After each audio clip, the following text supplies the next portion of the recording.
even before founding ISKCON in 1966, when Srila Prabhupada was here in New York City, when he was just beginning his times in the city, he recorded himself singing Kunti's prayers.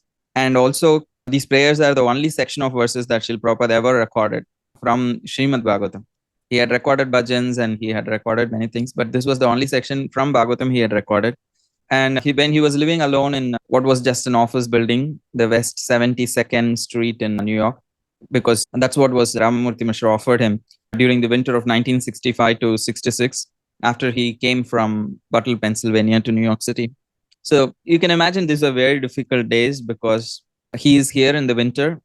And also Prabhupada had to walk 7 blocks from where he was staying to where he had to cook and bathe and use washroom. Because in that office building, there was no shower and there was no kitchen. It was more of a closet he was staying in. And whenever he wanted to cook or to use washroom, he had to go to Ramamurti Mishra's personal apartment. And that apartment was 7 blocks down. And so Srila Prabhupada had to walk through, like in the winter, you can imagine, like he was only having the regular dhoti and kurta. He did not have much. He probably had an overcoat and a sweater, but that was all. So he had to walk through the wind of the Hudson River on the Riverside Drive to Ramamurti's place. So it was in those difficult times that Srila Prabhupada found solace in prayers of Kunti Devi, that he recorded it. And also when Prabhupada, he had a heart stroke on the 31st of June, 1967. So Srila Prabhupada was recovering, and he had immediately asked all his young and new disciples to recite the prayers for him. That's when he asked to bring a painting of Lord Narasimhadev. He instructed them to chant their prayers and do Hare Krishna chanting throughout the night for him. And the third thing he asked was his servant to recite the prayers of Queen Kunti to him. And a few years later, again in the August of 1974, Srila Prabhupada had another health crisis. So he had developed a high fever and he had collapsed, and doctors tried to treat him. Still, he was not improving much. So again, he did the same thing. He requested the devotees to pray Lord Narasimha that we sing, and also chant Hare Krishna. And he again asked his servant Brahmananda Prabhu to recite him the prayers of Queen Kunti. So then later, after recovering from that particular sickness, in the October of 1974, Prabhupada writes a letter to Brahmananda Prabhu. He thanks him.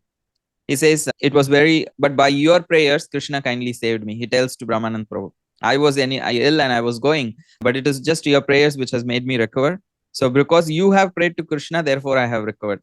And he says, just like Shri, when there was a difficulty, she prayed to Krishna, and that is Krishna consciousness. Not that when there is difficulty, I shall forget Krishna.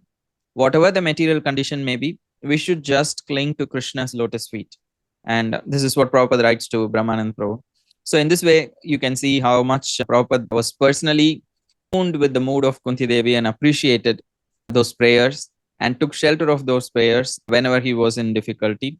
It's not that only when he was in difficulty. He had that attitude all the time. So when it was externally also difficult, it was very evident. We can only come to appreciate as we grow in bhakti the importance of the prayers of Kunti. That if Prabhupada is emphasizing so much in his pure consciousness, so the more we grow in bhakti, the more we'll be able to appreciate her prayers. And here today we are beginning the chapter 8 with the verses from the beginning of the chapter. So I always like to go back a little bit so that we know where we are. In the 4th chapter of Srimad Bhagavatam, Canto 1, the Saunakadi Rishis, headed by Shaunaka Rishi, the sages of Naimisharanya, they had asked Suta Goswami multiple questions about Bhagavatam, Parikshit Maharaj, and Shukadev Goswami. So specifically, they asked, tell us about Parikshit. His birth and deeds are said to be extraordinary. Please speak about his life. Why did such a powerful and wealthy emperor renounce everything and fast until death? And despite youth, strength, and unmatched royal opulence, what inspired him to give it all up, even his own very life? And that's when they say, as a selfless devotee who lived for others, how could he abandon his body? How could he actually die? Because he was a very shelter for his people. So how can a selfless person just decide to give up his life randomly? What happened? So in this way, they ask about the history of Parikshit Maharaj. So they specifically ask about birth and deeds. Because the sages of Naimisharanya do know that the birth of Parikshit Maharaj was extraordinary. That's why they have kept a very specific emphasis on birth of Parikshit Maharaj. And this is the chapter in which, though the previous chapter was titled as Parikshit Maharaj's birth, but still it hasn't come yet. It is in this chapter that we will be discussing very briefly the birth of Parikshit Maharaj, and it will be elaborately covered again in the 12th chapter. So getting into the chapter 8, you can divide this chapter into major two parts: the circumstances that lead to the protection of Parikshit Maharaj, and which further leads to Queen Kunti's prayers. Queen Kunti's prayers is the central theme of this chapter, but the context for it is explained in the beginning 16 verses, that how after everything was over, everyone in the family of the Kurus, they go to offer last rites, and then Uttara understands that the embryo in her womb is being attacked. So then she prays to Krishna. After that, Krishna saves the embryo in the womb of, and then Queen Kunti offers deeply philosophical, humble prayers and glorification of Krishna. So after this, after offering, Kunti offers prayers because Krishna is now getting ready to leave too. So her way of stopping him was offering those prayers, but Krishna convinces her. But when he tries to leave, Yudhishthira Maharaj actually stops him, and he's so overwhelmed by remorse that Krishna cannot actually tell him, no, I have to go to. He was remorseful, so completely broken that Krishna could not just leave him and go. He could understand, okay, this is very serious. So though he was very intent upon returning to Dwarka quickly, hearing the words of Yudhishthira Maharaj, he decides to stay back. And there is a very deep inner reason for this, which will be the next chapter of the Bhagavatam.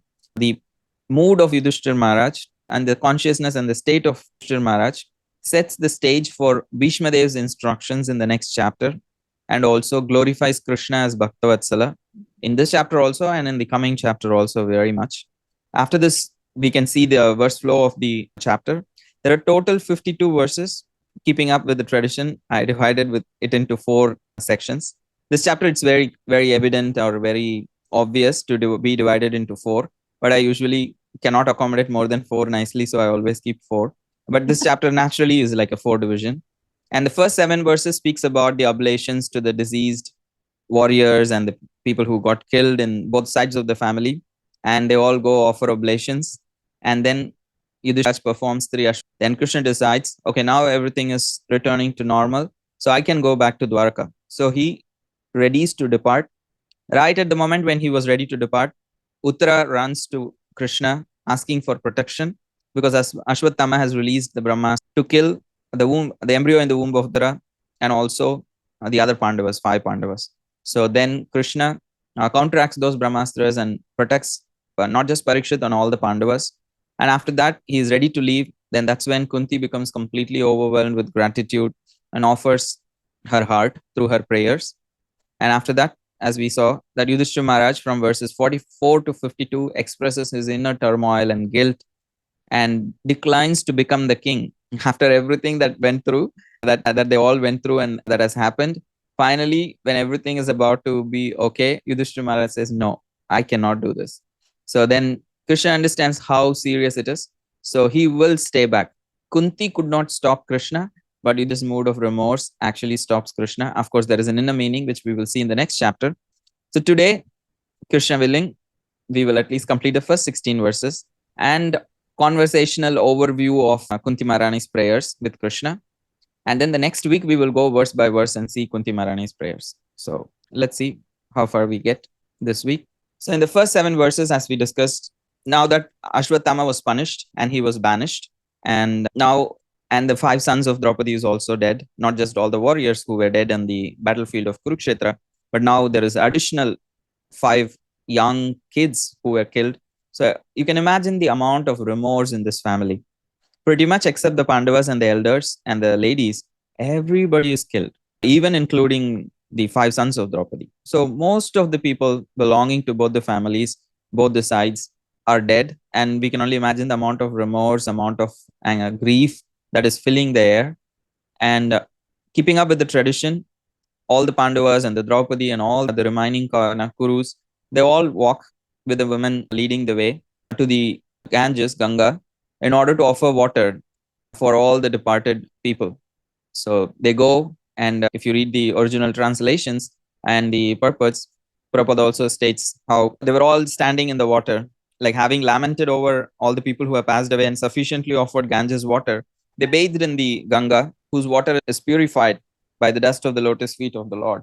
So after offering the water for all the departed people, then they actually sat and grieved, which is very natural. So all the kings of the Kuru, along with the younger brothers, Dhritarashtra, Gandharvapadi, all were overwhelmed with grief. So seeing that, Krishna could understand that they're all really grieving. So he wanted to pacify them.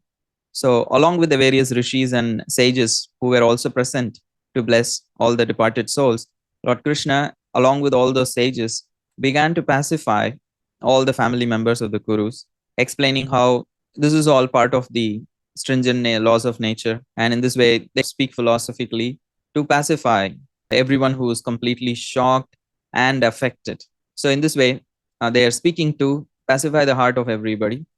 And Krishna had to do all of these things because Duryodhana and his party, they cunningly took away the kingdom of Yudhishthira Maharaj. Yudhishthira, who had no enemy, but still they cheated Yudhishthira. And eventually, by the grace of the Lord, Pandavas could recover the kingdom. And all those people who sided with Duryodhana, they were all killed. And others also died.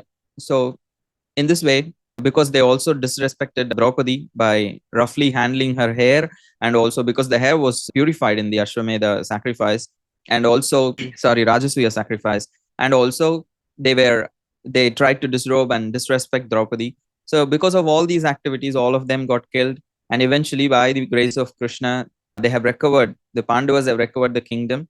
Still, it is a very hard time. So Krishna, in order to boost the mood, and also in order to glorify Yudhishthira Maharaj, arranges for Yudhishthira Maharaj to perform 3 Ashwamedha Yagyas. It's hard to perform one, but he arranges for 3 Ashwamedha to be conducted by Maharaj Yudhishthira. And in this way, the mood was revived because the mood was too morose and dull with all the deaths. So in order to bring that mood up, so he had these Ashwamedha Yagyas performed. So then the place became more celebratory and more auspicious. And in this way, also Yudhishthira Maharaj's fame got spread in all directions. So it is said in the Prabhupada writes in the purport that Indra performed 100 sacrifices, but Yudhishthira Maharaj became as famous or more famous than Indra just by performing 3 of those sacrifices because of the mercy of Krishna. So then Krishna started thinking, okay, I have done the needful, the war is over, the mood is recovering, Krishna is now installed as king, he has performed 3 Ashwamedha Yagyas, then the mood is good. So let me go back to Dwarka because my associates in Dwarka are all waiting. So in this way, he prepared for his departure. So he invited all the Pandavas, and also he invited all the various sages and all the Brahmanas. He worshipped them. Even Vyasadeva was there. So in this way, he respected everybody and reciprocated accordingly, and was almost about to leave. He was literally seated on the chariot to start for Dwarka. That is when Uttara comes running towards Krishna in fear. And that's what we will see from verse 8. So we'll go verse by verse. So all translation, as soon as he started himself on the chariot to start for Dwarka, he saw Uttara hurrying toward him in fear. And Prabhupada writes in the purport that all the members of the family of Pandavas were completely dependent on the protection of the Lord. And therefore the Lord protected all of them in all circumstances. The Lord protects everyone, but one who depends completely upon him is especially looked after by the Lord. The father is more attentive to the little son who is exclusively dependent on the father. So this is a section of the purport of probably the whole one. So unbelievably, Ashwatthama again is creating havoc. He had already released Brahmastra towards Arjuna, and it was Krishna who told Arjuna, okay, this is Brahmastra, counter it by releasing another Brahmastra. So then they captured Ashwatthama, they punished him, they took away the jewel, they severed his hair. So they took away that strength, and also they disrespected him, in the sense punished him by disrespecting him. But they left him alive because he's a Brahmana. They did not want to kill him. And he was banished to the forest, and wish that had actually brought some sense into his mind. But problem was with Ashwatthama was he had retired to the jungle. He was in exile, but the passion for the revenge in his heart, it did not die. It was haunting him that how could these people disrespect me? And he also became a failure. He could not please, he could not kill the Pandavas. He could not be that victorious person ever in his life. He was always, he wanted to be the favorite disciple of his father, but that he could never achieve it. Arjuna was that favorite disciple of his father. So at least he wanted to prove himself once in his life to everyone to see that how he was the best. But he failed because that's how he released Brahmastra towards Arjuna, thinking that if he kills Arjuna, he would avenge for it. But that final attempt also was foiled. So you can imagine the kind of turmoil this person goes through in his heart, because to see oneself as a failure is very hard. To consistently in life to fail and to have that identity, I'm a failure and everyone sees me as a failure, is a very painful thing. And here again, he is just left with not just a failure, but now he is also bereft of his jewel, which is his strength. And he is also shaved and he was disrespected, which is even worse. He is already a person with low self-esteem, and then he was disrespected. So it's like hurting a snake. Usually snake is dangerous. It can attack anytime without a reason. However, when a snake is hurt, it's very furious, because now it is hurt, it has nothing to lose. It will just come with all the energy that it has to come to bite back. There is no more reservation. There is no fear of self-preservation because it is already hurt. So it just becomes completely, what do you call, reasonless. It can just do anything it wants to. So a hurt, as a, what do you call, a wounded snake becomes the most furious. So similarly here, Ashwatthama, he was not just having a sense of failure in life, but he is also now completely disrespected, and he has nothing to lose at this point of time in life. He has actually nothing to lose. So he can take revenge. He could do whatever he wants because there's nothing more to do. He knows these people will not kill him. So he had absolutely nothing to lose. So that's why he completely loses his sense of judgment. And because of his stubbornness, because of his deprived nature, he decides this time to destroy not just the Pandavas, but also the last surviving heir, who is about to be born. So in that way, he releases a Brahmastra. Mainly, the Brahmastra here was released to attack the unborn child in the womb of Uttara first. That was the primary target. And the Pandavas were just extras. The primary target was Parikshit, or the unborn child in the womb of Mother Uttara. So that is why here now Uttara is realizing that there is a sensation in her. She could actually sense it. And that is when she realizes there is something seriously wrong. So that's when she rushes to Krishna for help. So this is the background. And so the Pandavas were completely unaware of the deadly arrows that are heading towards them. Uttara was the first to feel the heat of the fiery arrow flying towards her, because she was the primary target. Rather, the son in her womb is the primary target. Shaking with horror, she was rushing towards Krishna, because she realized, except Krishna, no one can save. And she really wanted Krishna to save her child, because this is the last surviving progeny of this particular lineage. So it was very important for her. So the next verse is, there is a little bit of commentary here, so we will go word by word after the translation. So bear with me. Uttara said, O Lord of Lords, O Lord of the universe, Lord of Lords is there. You are the greatest of mystics, Mahayogi. Please protect me, for there is no one else who can save me from the clutches of death in this world of duality. So she is basically saying, without you, or no one other than you, can actually save from the clutches of death. And in the purport, Prabhupada says, the material world is the world of duality. And he contrasts the material world with the absolute realm, the spiritual world, nicely. So you can see in the purport, Prabhupada compares it in this way. Is there a line that is passing through that you all see on the last point? Is it my screen or is it what? Yes, we can see that line. Okay. Okay. The line is because of this. So how Prabhupada differentiates the spiritual world and the material world is, of course, it is matter and spirit. So duality is, the material world is composed of matter and spirit. That is the duality. But the absolute world, there is only one, the composition is made of only one thing. There is no duality. It's just pure spirit. There is no question of matter in the spiritual world. And here in the material world, it's full of conflict and division. And he says in the spiritual world, it is oneness, harmony, and completeness. And here everyone tries to be the master. And because of that, there is envy and competition. And in the spiritual world, all of them consider themselves as the absolute servants of the Supreme Lord. In that way, they are joyfully surrendered. And it is marked by devotion and service. And here in the material world, death is inevitable. But in the spiritual world, it is eternal life in the service of the Lord. And then Prabhupada finishes off the purport saying, the Lord is the only shelter of fearlessness for the surrendered soul. So, of course, Prabhupada's very name itself was that, Abhay. So his initiated name was the Abhay, of course, Bhakti Swami later. So that fearlessness is coming from because he is surrendered to the lotus feet of the Lord. So one cannot save himself from the cruel hands of death in the material world. without having surrendered himself at the lotus feet of the Supreme Lord. So this is the proper gives a purport to this particular verse. There are also commentaries, so let's look at them. So Uttara is like prayer. You can see it has a lot of desperation because it has fear in her, that there is so much desperation that we could see in how she is approaching the situation, because each line of this particular verse carries a lot of emotion in dialogue with Krishna. And some of the acharyas have unpacked it for us. So basically, she says, Pahi, Pahi, save me 2 times. She repeats, Pahi, Pahi 2 times. It's not that Krishna does not understand once you say Pahi, but it's coming from a place of desperation. You can imagine it's very comfortable to sit in an AC room to discuss about the fear of Uttara and go through the words and try to read the commentaries and find the sweetness and feel very excited. But just if we put ourselves in the position of Uttara, which is very hard, but if we can actually try to put ourselves in the position of Uttara, she had just lost her husband. She's very young.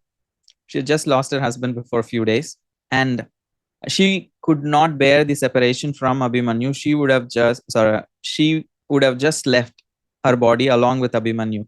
But the very reason she did not do that was because she had a child in her womb. And now even that child's safety is being questioned, is being completely, the child is almost dead, is already dead. That's why she's feeling that heat in her womb, because though she's thinking it's still coming, it's already there. It's already there. That is why she's feeling the heat, and she can see there is something wrong. And the amount of horror that she might be going through is unimaginable as a mother. As a mother, whenever a child is under danger, a mother becomes completely, means only a mother can understand pretty much. Others can only put it in words, but we can only imagine the emotions of a mother when her child is in danger. But here the child is even much more helpless. It is still in her womb, and we can only imagine the amount of desperation she has. So then naturally Krishna will ask, how can I save you? So the deadly arrow has already been released, and usually Brahmastra always hits its target. It never misses its target. It must hit its targets. So Krishna may say, what is there to do? Because I cannot stop. But Uttara is not going to buy it. That's why she is already saying, no, you can save me because you are a great mystic. You are a Mahayogin. That's why she is adding that word, Devadaya, Mahayogin. You can save me. You cannot say that you cannot save me. And naturally, Krishna may say, oh, in this world, there are many great yogis.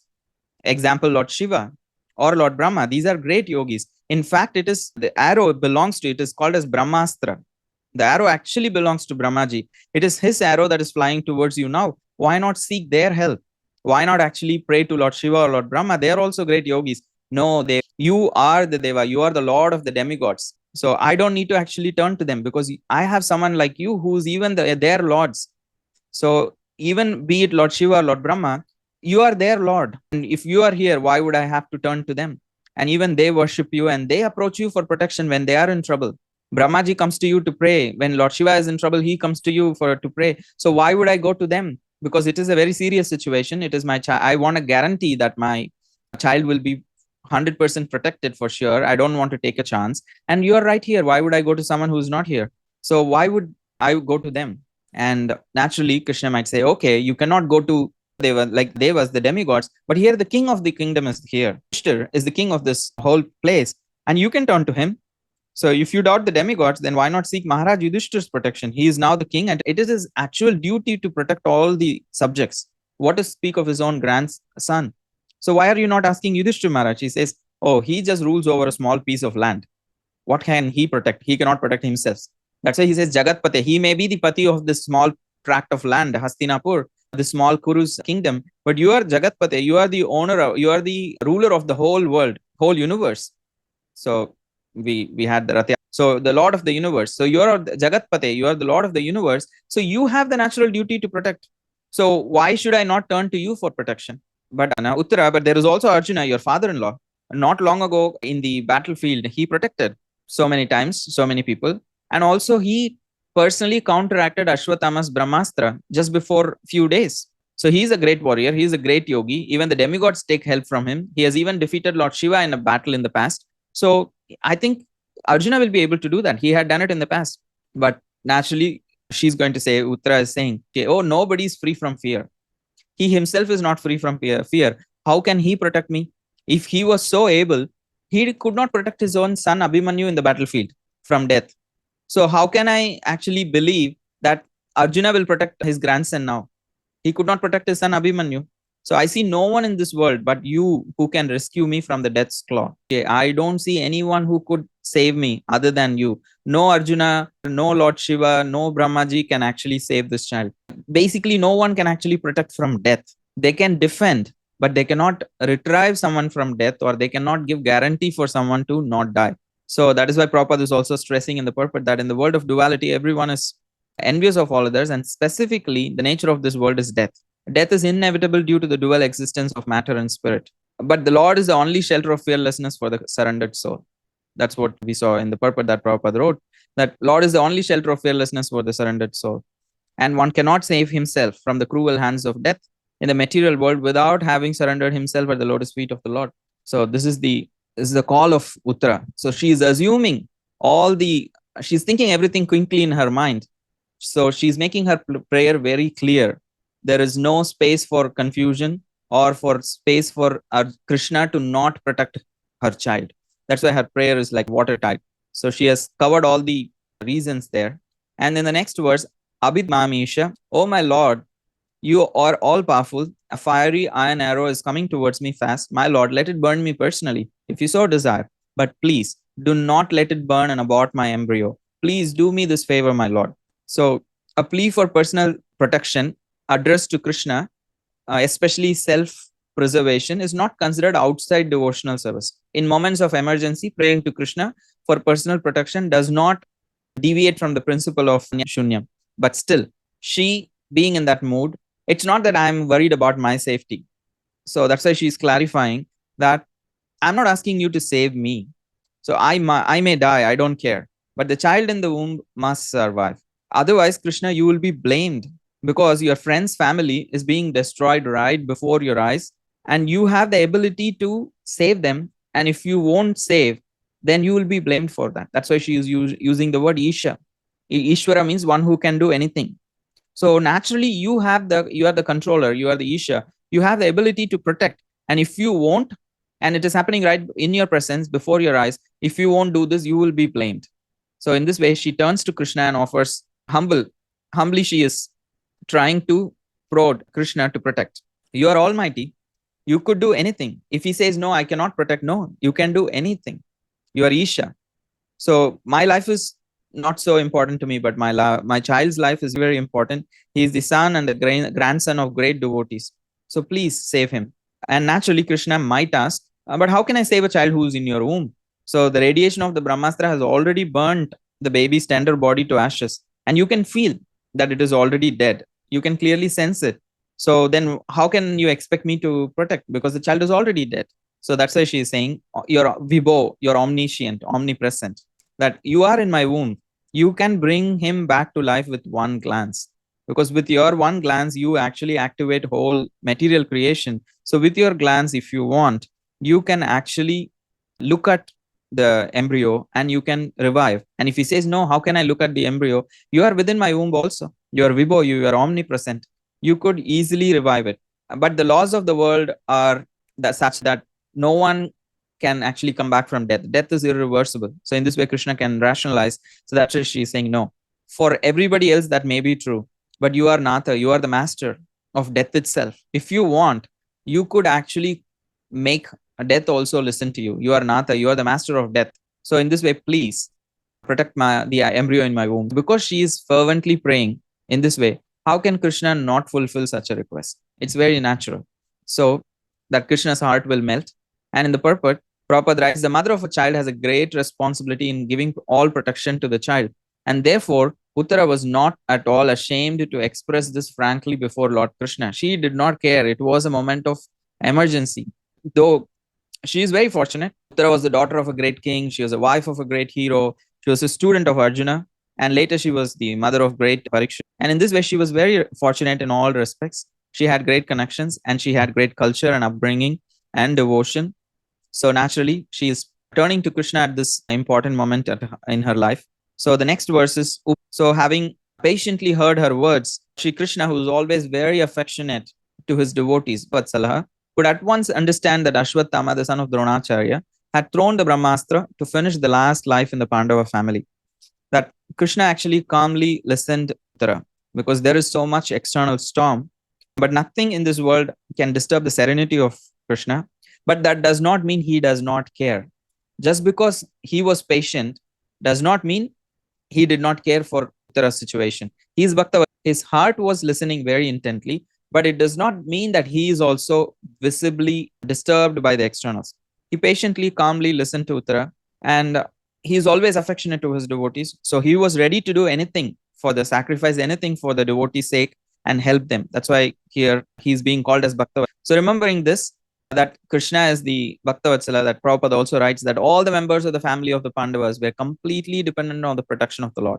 And therefore, the Lord protected all of them in all circumstances. In general, the Lord protects everyone. But one who depends completely upon him is especially looked after by the Lord. So the father is more attentive to the little son who's exclusively dependent on the father. So in this way, Prabhupada is writing that how Uttara was taking complete shelter in complete utter desperation at the lotus feet of Krishna. And here the word abudhyata is used, that is referring to Pratama.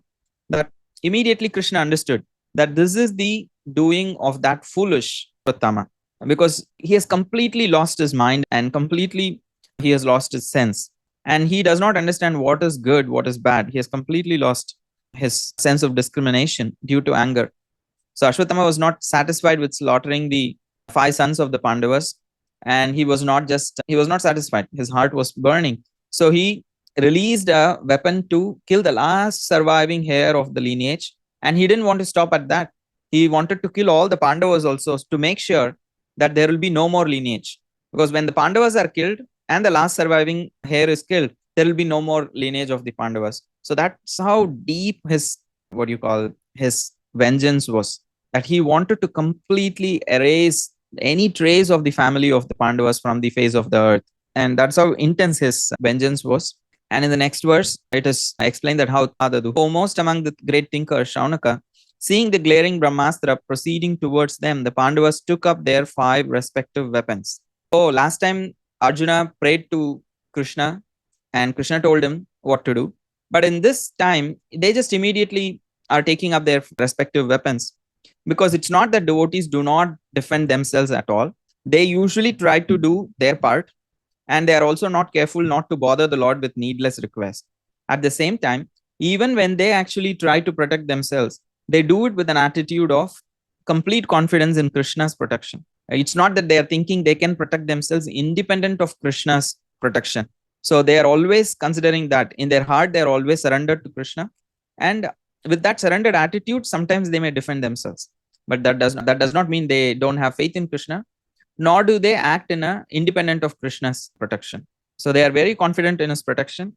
So that's why Prabhupada writes, here Ashwatthama discharged Brahmastra simply to kill the Pandavas, namely the 5 brothers headed by Maharaj Yudhishthir and their only grandson who was lying within the womb of Uttara. So realizing this, so the Pandavas actually took up the weapon. But the thing is, Krishna is not waiting for them to pray to him in this situation. The almighty personality of Godhead Sri Krishna, having observed that a great danger was befalling his unalloyed devotees who were fully surrendered souls, at once took up his Sudarshan disc to protect them. He did not wait for the Pandavas to come and pray to him. It is Uttara who is praying for the womb, for the embryo in her womb. She is not praying, okay, protect the Pandavas, because she's not realizing that they are also being targeted. And the Pandavas are not praying. They're just directly reaching to their weapons and trying to counteract without knowing what is the situation. So Krishna understands, oh, there is not much time, because among all of them, only Arjuna know how to foil Brahmastra. It is only Arjuna who know how to release a Brahmastra. So he can release, but he cannot release 6 at the same time. It will take time for him to release 6 Brahmastras. By then, all of them will be dead. So Krishna understands, it is not Arjuna does not have enough time to protect all of them and himself. So knowing all this, Lord Shri Krishna at once took up his personal weapon to protect his devotees, who did not know anyone other than Krishna. The Pandavas, by nature, they were very dependent on Krishna. They were fully surrendered. So they did not know anybody other than Krishna. So that's why Krishna behaves according to the quality or degree of devotional service rendered by the devotees. Here the word used for the Pandavas, that they don't know anything other than Krishna. They are called as Anatmanam. That without Krishna, there is no other thing they are attached to. The Pandavas were sent person, Prabhupada writes, dependent on the protection of the Lord, although they were all great warriors themselves. Usually, in the strongest area of our talent, we think we can do it. especially in the area which is our most strong point. We know we have the skill that is required. We know we have the ability that is required to handle the situation. We would just jump in and try to save the situation and do it. And most of the times it can come from ego. Oh, I can handle this. I don't need anybody. So it's very hard to pray to Krishna and depend on Krishna in areas where we have great talent. And here they are great warriors. Still, they were completely 100% dependent on the protection of the Lord. They were not thinking that, oh, I'm a great warrior, I'll defend myself. No, that is not the attitude with which they took up the arrows.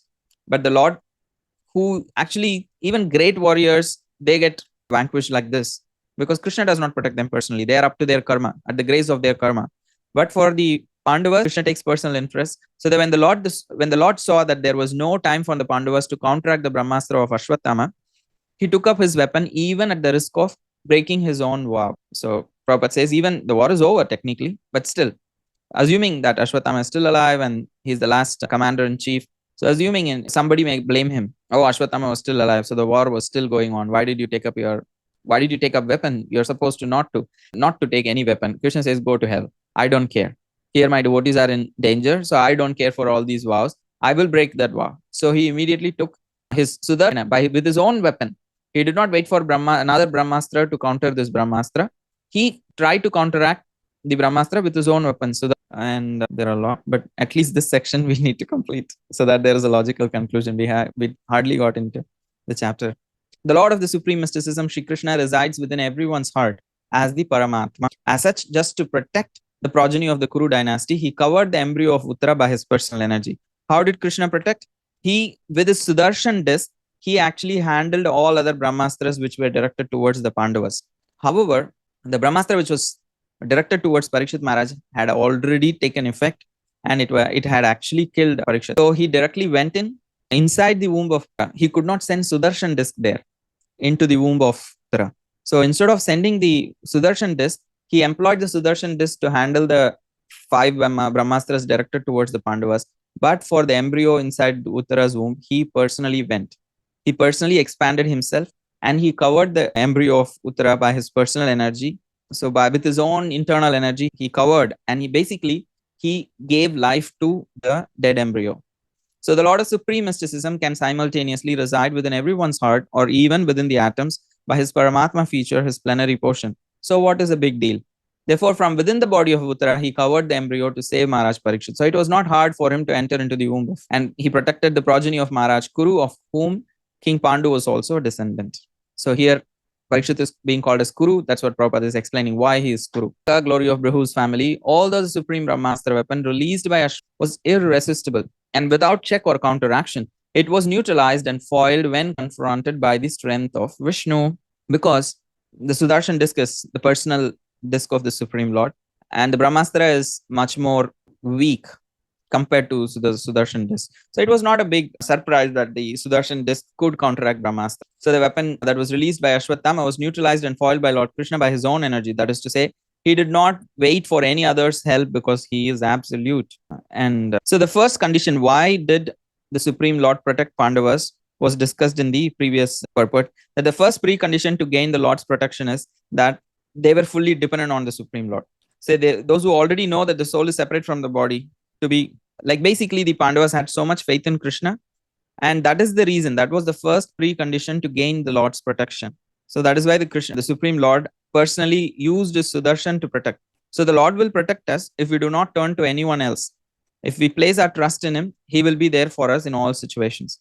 Even if undesirable things happen, because Krishna's protection is not same in every situation. Here he protected the physical body of Parikshit and gave him life.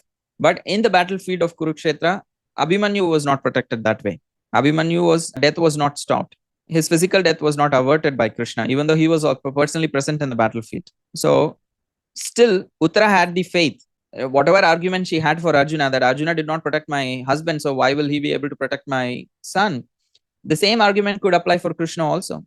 Why did Krishna then not protect Abhimanyu, but he would protect Parikshit? Why did Uttara have this faith? So Uttara had this faith that Krishna will do what is good, what is necessary in the situation. So they were not blaming, oh, you did not protect Abhimanyu. They had this attitude, even if undesirable things happen, they were ready to understand and take it as the mercy of Krishna.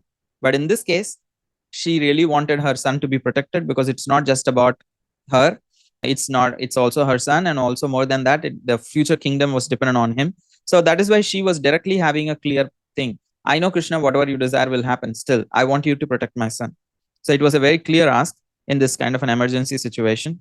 And the next verse is naturally speaking about that how the Lord of Supreme Mysticism, that Krishna protect the Pandavas with his Sudarshan Dask and personally rushed to rescue Maharaj Parikshit. And now, because Krishna has saved Parikshit Maharaj, because he possesses inconceivable potency. Amoga means he has inconceivable potencies, and it is always his target will never miss. He's up. It is impossible to avoid the particular, what you call, the Brahma Shiras, the Brahmastra was amogam. It will always hit its target, and it was up, will never, it is impossible to avert. So the warrior who knows the secret of Brahmastra usually recites the mantra and pronounces the name of the person to be destroyed. So if the mantra is pronounced correctly and then the named person is destined to be killed. So there is no other way. But here Brahmastra was not just counteracted by another Brahmastra, but it was counteracted by Lord Vishnu's energy, Sudarshan. So that is why Suta Goswami deliberately addresses Rishi also as, that means the glory of the dynasty of Bhrigu Muni. Why Bhrigu is suddenly brought in? So the Acharya is right. Bhrigu Muni actually proved that Lord Vishnu is superior than Brahma and Shiva. When Bhrigu actually visited all the three abodes, and when he actually kicked Brahma and Shiva, they got disturbed. But when he kicked Vishnu on his chest, he showed no reaction. And that's how this is explained in 10th canto. That proved the supremacy of Vishnu. So here Suta Goswami is reminding the Shaunaka Rishis and the readers that Vishnu's superiority has long before established by Bhrigu. And it should hardly be a surprise to know that Krishna has accomplished the impossible feat and defeated Brahma's invincible weapon. Ultimately, it was Brahma's weapon. And Vishnu is more powerful than Brahma. So naturally, his weapon could counteract Brahmastra. So in this way, Swami is again emphasizing in the last verse of this section, oh, what Ashcharyam is there. People may be very surprised.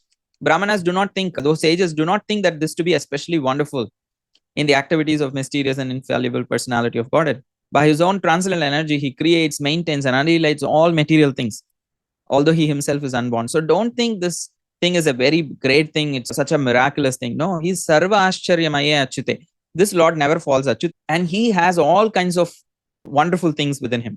Sarva Ashcharyamaya Achyut. The Supreme Lord is Sarva Ashcharyamaya. And he is the reservoir of all wonderful and inconceivable qualities. And he can maintain and create and annihilate all the material things. So what is the big deal for him to achieve this one small feat? He is incomprehensible. We cannot fully understand him, but the way to understand him is to surrender to him. So in this way, the sages are discussing about this pastime of Maharaj's birth and how Parikshit Maharaj was saved by from Ashwatthama Brahmastra weapon by Krishna's Sudarshan Chakra. So there are more things, but in the interest of time, we will stop here. And there are little more things in these verses to be covered, but I think we have covered pretty much the necessary part. So nothing is impossible for the Supreme Lord. All his actions are wonderful, and thus he is always beyond the range of our conceivable limits. So why this whole thing is being discussed so elaborately is, it is to this Lord that Kunti is going to offer her prayers. Kunti is not going to offer her prayers to her, to her nephew. Kunti is not going to offer prayer to her relative. Kunti is going to offer prayer to this Supreme Lord, who was externally situated, at the same time expanded into the womb of Uttara and personally protected the progeny, son of. So this Lord who expanded at the same time. So to this Lord that Queen Kunti will offer her prayers. Especially the first prayer will address the Supreme Lord. She is not praying to her nephew. She is not praying to the friend of her son or anything like that. She's going to pray to that Supreme Lord. So we will enter and discuss the mood of Kunti Devi and her prayers in the coming week. And Mother Gail, I saw your hands were raised. If you have a thought or a question, please. Hare Krishna. Yeah, I just questioning Queen Kunti's mood during her desire for the protection of King Parikshit. Because on the one hand, she and all pure devotees have full faith that whatever Krishna does is perfect. You seem to be presenting her case in an equivocal way. Because on the one hand, yes, whatever Krishna does is perfect. But on the other hand, you better protect my son, Krishna. It's almost like she wouldn't be able to see the good in Krishna's decision to not protect Parikshit. You know what I'm trying to say? Yes. I can paraphrase the question for you so we get it right. So you're saying on one hand, it's the attitude of a pure devotee to accept whatever comes as Krishna's grace. And Uttara is such a pure devotee. Then why is she actually contradicting that mood by actively asking Krishna to affect the situation in a certain way? She is praying for a certain outcome. She's not just happy with anything is okay. She seems very attached to. Yes. I understand as a mother, that attachment is very natural. But as a pure devotee, how to reconcile her apparent attachment. I'll try to answer. First of all, this does not counter or contradict the aspect of anyabhilesha. At times of emergency, to pray to the Supreme Lord for protection is not a problem. However, the attitude is, despite all the prayers, whatever happens will be accepted as the mercy of Krishna. Even by Uttara in this case? Yes. If Krishna decided to not protect Parikshit, she's not going to say, okay, I prayed to you, Krishna, you did not listen to my prayers, to hell with you, you're not the Supreme Lord, I'm not going to be a devotee anymore, it does not make sense to me, so I'm done. We don't have anything to do with each other anymore. That's not going to be her attitude. So I prayed to the Supreme Lord and he did not hear my prayer, so I became an atheist. That is not the attitude of a pure devotee. Whatever happens, however inconceivable it is, however, it does not make any sense why this would happen, still, a faithful person understands Krishna is in control and Krishna is always my well-wisher. If he is allowing this to happen, despite all my, I tried my best. Despite all of that, if whatever happens, I accept as Krishna's mercy. So that is also a hallmark of a devotee's consciousness. The Pandavas, they took their weapons to protect. Krishna did not think, oh, you guys did not pray to me and you are taking up your weapon as if you can protect yourself. Okay, let's see what happens. No, he's not thinking like that. Because bhakti is relationship. Krishna is not like a machine who runs by a code and rules. Emotions sometimes can be very complicated. And Krishna understands our heart and attitude more than anybody else. He's in our heart.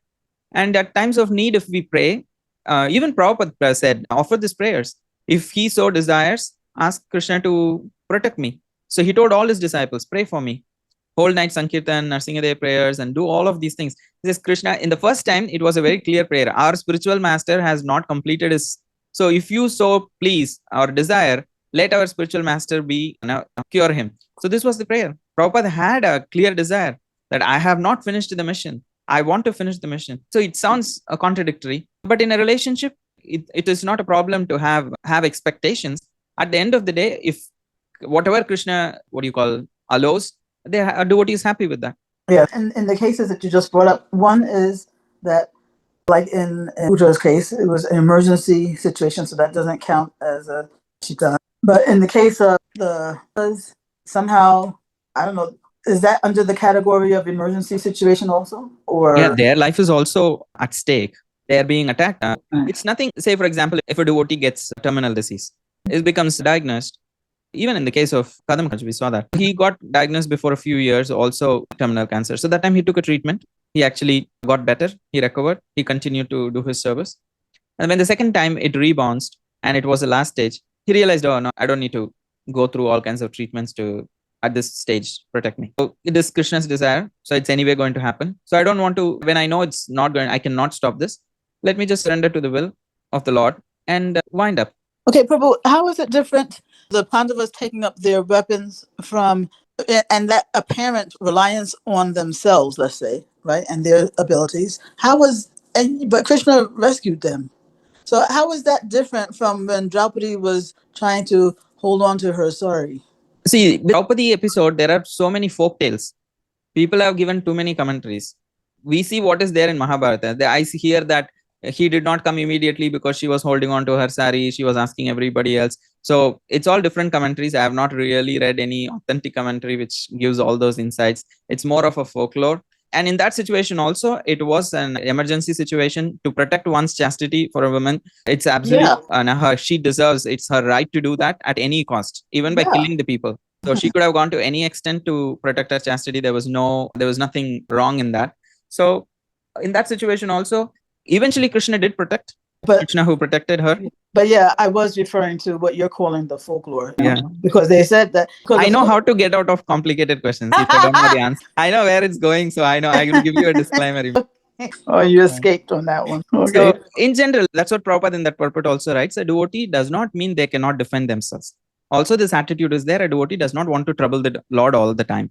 It's not because they think they are not worthy of being protected by the Lord or the Lord cannot protect them. The idea is, I'll do my part. And when they do also, they do it from a place of surrender. Yeah, it's from the place of I want to do my part. I don't want to just be a couch Yes. potato Yes. and let Krishna do all the work. Krishna do it. Yeah. So that is why we cannot go by the externals of how devotees behave in different situations. Oh, this devotee is great because they acted like this. No, we are nobody to judge. In certain situations, different devotees can act differently. Somebody may be diagnosed with a disease and may say, okay, I'm just not going to take a treatment at all. Somebody may actually take a treatment. So Right. it depends on their attitude, and that is Yes. only Krishna knows that surrender in the heart. Yes. So we cannot judge anyone by the externals that Yes. their endeavors or the lack of endeavor does not mean anything to us. Because what externally what somebody's decision is to take treatment is equivalent to somebody else's decision to not take treatment. Not treatment. Like you said, Both of 'cause those I'm passing decisions on are our- coming from a place of surrender to Krishna. Krishna will take care of them eventually. Thank you so much, Prabhu. Thank you. Thank you, Mavika. I see Hari Charan Prabhu. You're on mute, bro.